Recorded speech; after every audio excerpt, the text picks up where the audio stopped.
En manchette cette semaine, les 4 candidats à la direction du PQ sont de passage à Saint-Lazare. Et la MRC de Vaudreuil-Soulanges inaugure un nouvel écocentre à Rigaud. Bienvenue à votre hebdo régional de Vaudreuil-Soulanges. Eh bien, j'accueille Linda Clouette. Bienvenue, Linda, comme co-animatrice. Merci. Bonjour, Bertin. Alors, écoute, on commence avec la course à la chefferie du Parti québécois? Oui, effectivement, Linda, le Parti québécois de Soulanges a reçu les 4 candidats à la direction du Parti québécois pour un 5-7 échange et discours le 9 septembre dernier au bar chez Maurice à Saint-Lazare. En première partie, les candidats Alexandre Cloutier, Jean-François Lisée, Martine Ouellette et Paul Saint-Pierre Plamondon ont prononcé à tour de rôle un discours. Fait que ce qu'on veut en 2018, c'est de battre Philippe Couillard et son PLQ. Mais pour battre Philippe Couillard et son PLQ, il faut rassembler large. Il faut faire la convergence. Et il n'y a rien que l'indépendance qui est au-dessus des égaux, qui est au-dessus des partis. L'indépendance va permettre de rassembler large. Parce qu'à la course à la chefferie, vous allez avoir à prendre la décision, est-ce qu'on continue avec l'ambiguïté ou pire reporté, ou si on s'assume comme indépendantiste, on y va pour l'indépendance du Québec et on gagne avec l'indépendance en 2018. Merci. L'an dernier, là, les gens de QS, ils étaient prêts à voter NPD, libéral, n'importe quoi, y compris Bloc si nécessaire, parce qu'il fallait chasser un peu. Mais là, je vais leur dire, en 2018, il faut chasser Couillard. Tous les progressistes doivent chasser Couillard. C'est ça qu'il faut faire. Et je l'ai dit publiquement et je l'ai dit privément. Écoutez, si je suis chef, je vais parler à QS, ça ne sera pas une élection référendaire parce que je pense qu'on la perdrait. Mais ça peut être une élection progressiste. À votre avis, comment on va se rendre à 50% plus 1? En rendant l'identité québécoise contagieuse, en tendant la main aux gens en disant « on a un projet dans le meilleur intérêt de tous les Québécois ». Moi, c'est ça mon idée. Donc, je ne fais pas juste campagne pour les militants actuels. Je fais une campagne pour revitaliser, rajeunir le PQ, parler à des gens qui, pour l'instant, veulent rien savoir du PQ en leur disant « le Parti québécois est un parti démocrate, progressiste, qui a servi pendant toute son histoire le Québec. » Mais c'est quoi notre responsabilité à nous, le mouvement souverainiste? C'est quoi la responsabilité du chef souverainiste? C'est d'être prêt sur les enjeux d'indépendance. C'est d'exercer du leadership, c'est de convaincre. Mais c'est surtout de garder le jeu ouvert pour être prêt à toute éventualité. 3 nouvelles cette semaine dans le monde municipal, Rigaud, Hudson et Terrasse-Vaudreuil.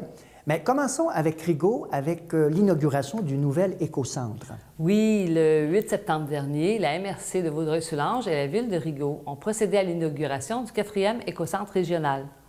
Hans Grunwald, maire de Rigaud, souligne l'importance de diminuer le volume des matières envoyées chaque année à l'enfouissement. Et rappelons que le nouvel écocentre est ouvert à tous les citoyens de Vaudreuil-Soulanges au 32 rue de la Coopérative à Rigaud. Maintenant, du côté de Hudson, l'élaboration d'une politique culturelle. Effectivement, la ville de Hudson a lancé, au cours des dernières semaines, un processus d'élaboration afin de se doter d'une politique culturelle. En effet, la ville mettra en place un comité composé de représentants de la communauté artistique et culturelle. L'objectif est de créer une politique concertée. Hudson est reconnu pour son dynamisme et compte plusieurs événements et établissements culturels incontournables. Une autre des 23 municipalités de Vaudreuil-Soulanges qui se dote d'une politique culturelle. C'est très bien. Oui, finalement. Et c'était la fête à Terrasse-Vaudreuil avec la fête champêtre. Oui, c'était sous un soleil radieux que les visiteurs ont pu prendre part à diverses activités le 27 août dernier à la fête champêtre de Terrasse-Vaudreuil. Une 50aine de véhicules de collection ont envahi le parc de Noboutier dans le cadre d'une exposition haute en couleurs. Une panoplie d'activités a su garder la foule captivée toute la journée. C'était une excellente journée. On a eu la Dame Nature avec nous, le soleil. Les gens étaient au rendez-vous aussi. On avait beaucoup de nouvelles activités qui se sont déroulées en plus du car show. C'était fantastique avec les bénévoles, les employés municipaux, le conseil de ville.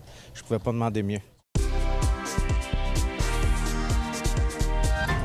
Alors, Bertin, il y a du nouveau avec le Catherine Spirit, l'épave à Beauharnois? Oui. En effet, la députée de Salaberry-sur-Roi, Anne-Mine Touquache, souligne que les pressions ont porté fruit, puisqu'elle a reçu des confirmations du ministre des Pêches et Océans, Dominique Leblanc, que les travaux pour préparer le démantèlement devraient commencer dès cet automne. Il aurait d'ailleurs sécurisé une première tranche de financement auprès du Conseil du Trésor.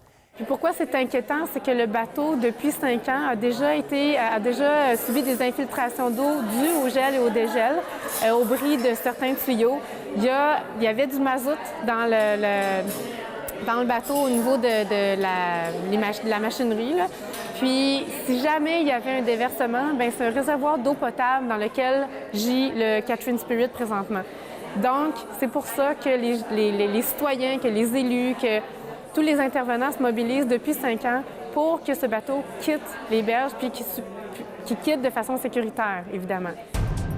Alors, Bertin, toujours au sujet de l'environnement, on a eu de la grande visite de France dans la région? Oui, le Comité 21, Vaudreuil-Soulanges, a lancé le 7 septembre dernier à l'Auberge des Galants à Sainte-Marthe la première édition de la grande rentrée régionale du développement durable sous le thème « Ensemble, en marche vers le développement durable ». Dans le cadre de cet événement, le comité a accueilli Catherine Decaux, directrice générale du Comité 21 France. Nous, on est très attachés à la dimension multi-acteurs et au dialogue. Donc, on essaye déjà de le faire vivre dans nos territoires et à travers notre réseau Comité 21 en France. Et j'ai très envie de pouvoir à la fois être inspiré et peut-être inspirer aussi nos cousins, frères et sœurs du Québec et le Comité 21 qui, déjà depuis 10 ans, a posé les germes d'un réseau multi-acteurs au Québec. Donc moi, je souhaite une très longue vie au Comité 21 Québec et des échanges fructueux entre nous.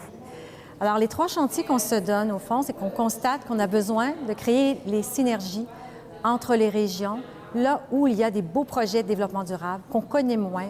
On a besoin d'apprendre ce qui se passe dans les entreprises, dans les organismes municipaux, dans les associations, les institutions et même les médias. Donc, pour partager les bonnes pratiques et identifier ce qu'on a de besoin pour progresser ensemble et partager une vision commune entre les 17 régions administratives dans le nord du Québec et aussi, surtout, avec les Autochtones. Bertin, les fermes étaient à l'honneur dernièrement. Oui, à la grandeur du Québec. Et ce sont 12 fermes en Montérégie qui ont accueilli le 11 septembre dernier plus de 24 000 personnes pour la 14e édition de la journée Portes ouvertes sur les fermes du Québec. Le président de la Fédération de l'UPA de la Montérégie, Christian Saint-Jacques, fait valoir que les visiteurs ont pu constater de quelle façon les aliments se retrouvent dans leurs assiettes jour après jour, tout en pouvant échanger avec les agriculteurs. C'est le 7 septembre dernier que la collecte du maire de Saint-Lazare a eu lieu. Oui, ce sont 140 personnes qui ont relevé leurs manches lors de cette collecte. Entouré de bénévoles et infirmières, le maire a offert son 129e don. Rappelons que Emma Québec a pour mission de répondre aux besoins de la population québécoise en sang et ses dérivés. Et toujours en santé, la Maison de soins palliatifs de Vaudreuil-Soulanges a ouvert ses portes pour un nouveau projet. Oui, un projet pilote intitulé « Art pour la vie », où 34 artistes ont collaboré pour exposer près de 70 œuvres pour aider au financement. La Fondation de la Maison de soins palliatifs de Vaudreuil-Soulanges doit amasser 1,4 million de dollars annuellement pour offrir ces soins palliatifs gratuits à la population de Vaudreuil-Soulanges et de ses environs. Bertin, il y a eu un vernissage au relais d'information touristique de l'île Perrot le 21 juillet dernier. Effectivement, le vernissage de l'œuvre Envol vers l'avenir des artistes Tina Struders et Diane Collet. L'œuvre, composée de 33 oiseaux, est faite de matériaux recyclés suspendus au plafond du bâtiment. Pourquoi c'est important pour le CLD de jumeler art et tourisme? Bien, en fait, c'est quelque chose qu'on a réalisé vraiment dans les derniers mois, dans la dernière année, qu'on savait depuis toujours, mais on arrive à l'opérationnaliser maintenant, que la culture profite du développement touristique, du développement commercial et vice-versa. Comme on est une région qui a énormément de secteurs d'affaires et qui est très dynamique, on vise, depuis la fin de l'année passée, là, vraiment à faire un maximum de projets en jumelant le tourisme et les arts. Par exemple, la campagne d'achat local « On s'emballe pour le shopping Vaudreuil-Soulanges », mais également le bureau touristique ici, donc le relais touristique de l'île Perrot, qui est un lieu de passage donc pour les visiteurs, et on souhaitait mettre de l'avant nos artistes dans ce lieu. Édition réussie pour le Festival de la soupe, Bertin? Oui, Linda. C'est près de 5000 personnes qui ont pu se délecter de toutes sortes de soupes aux saveurs du monde et du Québec. Le Collège Bourget se mérite la louche d'or du concours amateur grâce à son velouté de chou-fleur et poireaux. Et dans la catégorie des professionnels, c'est le Félix du groupe Maurice qui s'est vu attribuer la louche d'or de la soupe des toqués. Une nouvelle médiation culturelle dans la région. Oui, effectivement, Linda, c'est le 7 septembre dernier que la municipalité d'Écoto et son comité culturel ont célébré l'aboutissement du projet de médiation culturelle des Portes, une histoire. Élaboré conjointement avec l'artiste Myriam Sauvé, ce projet visait à créer, avec la participation de plusieurs groupes de citoyens, des œuvres sur de vieilles portes recyclées et récupérées, des scènes mettant en valeur l'histoire de la municipalité, ses infrastructures, ses paysages et ses éléments naturels. Pointe-des-Cascades se démarque, encore une fois. Oui. Les 10 et 11 septembre dernier, s'est tenu au magnifique parc des Ancres de la municipalité de Pointe-des-Cascades un symposium d'art visuel qui a réuni des artistes de la région afin qu'ils puissent mettre en valeur leur créativité. Le maire de la municipalité, Gilles Santerre, a été emballé par l'événement qui a su arrimer art et patrimoine. Et finalement, une nouvelle exposition dans la région? Oui. Le 25 septembre prochain, le public est invité à l'ouverture officielle de l'exposition Au cœur de la Papouasie au Musée régional de Vaudreuil-Soulanges. L'exposition est réalisée en collaboration avec le cinéaste et explorateur Daniel Bertolino, qui raconte le récit de sa rencontre avec les Papous de Nouvelle-Guinée en 1970. Des artefacts papous provenant des collections personnelles, ainsi que des extraits de films, photographies et bandes sonores témoigneront de cette périlleuse expédition dans une des régions les plus reculées de la planète. Comme l'année dernière, à chaque semaine, nous vous parlerons de votre équipe de hockey Junior 3A, les Mustangs de Vaudreuil-Dorion. Et Linda, la saison s'est ouverte dernièrement. Oui, les Mustangs de Vaudreuil-Dorion recevaient les Forts de Chambly le 11 septembre dernier lors de leur match d'ouverture à l'Aréna de Vaudreuil-Dorion. Le match a tenu en haleine les spectateurs du début à la fin et ce sont les Mustangs qui l'ont finalement emporté par la marque de 8-7. Encore une fois, Bertin, la Coop de Lille s'est démarquée par son projet d'été entrepreneuriat? Oui, un super de beau projet. En effet, une quinzaine de jeunes âgés de 12 à 17 ans, guidés par 2 animateurs du Carrefour Jeunesse Emploi de Vaudreuil-Soulanges, ont expérimenté l'entrepreneuriat coopératif en créant leur propre emploi d'été. Qu'est-ce que ça veut dire? Qu'est-ce que c'est la Coop de Lille? La Coop de Lille, c'est 17 individus qui sont jeunes, qui sont entre les âges de 12 et 17 ans, puis ils font plein de services comme tondre de la pelouse, faire le taille-bordure, laver, faire du gardiennage, faire le ménage de ton garage, tu sais, du désherbage. Puis personne n'aime ça faire le désherbage. Nous, on va le faire pour vous. Voilà ce qui met un terme à votre hebdo régional de Vaudreuil-Soulanges. Alors, Linda, comment as-tu trouvé ta première expérience? Bien, ça a bien été, je pense. Oui. Ouais. Restez avec nous parce que tout de suite après la pause, il y a une nouvelle émission. Tête à tête, avec nul autre que Bertin Savard comme animateur. La première invitée est nulle autre que Linda Clouette-Macaille. Merci. À tout de suite. Voilà.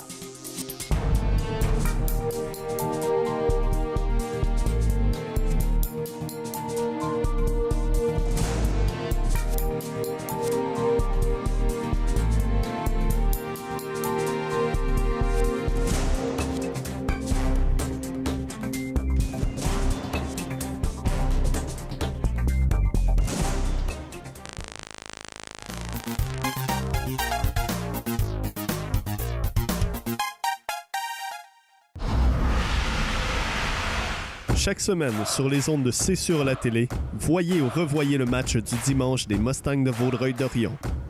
C'est un rendez-vous pour tous les fans des Mustangs et pour ceux qui ne le sont pas encore.